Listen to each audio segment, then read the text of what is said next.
In front of me is Oppo Reno11 Pro, and today I would like to show you how you can set up an alarm clock.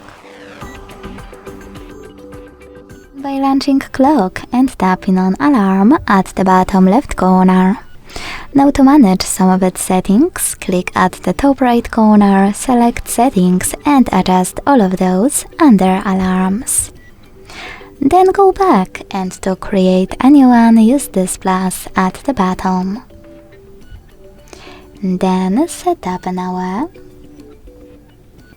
Click on one of those repeat options, ring once, work days or custom, and adjust it perfectly for your needs.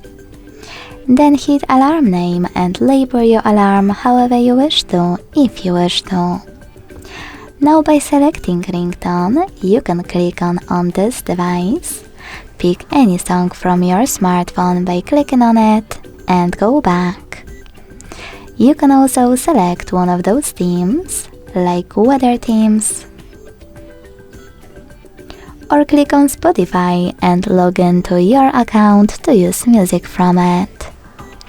Either way, when you finished, go back and tap on this switcher next to vibrate to switch it off or on.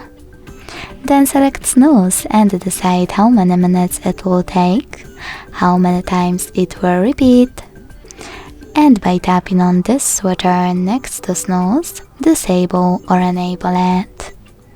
When you go back this time to save your alarm, hit done at the top right corner. As you can see, mine was successfully added. If you wish to switch it off completely, use this switcher next to it and click on one of those options. To turn it back on, click the same, now grey one. If you want to disable your alarm, delete your alarm actually, hold it, click delete at the bottom and wait. Thanks so much for watching. If you enjoyed this video, leave a like, comment and subscribe. Bye!